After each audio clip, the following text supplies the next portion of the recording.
ඊළඟට ඔයගලන්ට හම්බ වෙනවා ඔයගොල්ලෝ දැනගන්න ඕන කලර් චේන්ජ් එක මොන වගේද වෙන්නේ. රයිට්. මෙතන මොකක්ද තියෙන පාට? රතු, තැඹිලි, නිල් කලර්. රයිට්. මේක අපි සාමාන්‍යයෙන් මීටර් 5ක් ඇතුළත යද්දී රතු පාටක් තැඹිලි නැති වෙනවා. ඔයාලට පේන්නේ මේක ඩාර්ක් වෙනවා. රයිට්.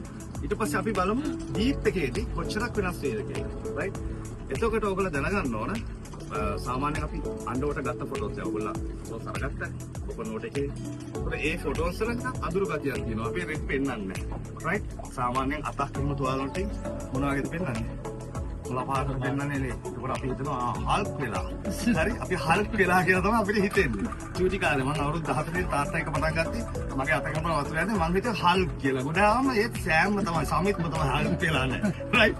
ඒ වෙන්නේ කලර් චේන්ජ් එකක්. රයිට්. ඒකෝට හැම අඬවට ෆොටෝග්‍රැෆි කරන කෙනෙක් ඒගොල්ලෝ ලයිට් පාවිච්චි කරනවා. නේ? ලයිට් එක පාවිච්චි කරලා එතෙන්දී ඒගොල්ලෝ කලර් එක දෙනවා. නැත්තම් ආෆ්ටර් ඩයිවිං ඕගොල්ලෝ මොකද්ද ටැප් එකක් කරනවා.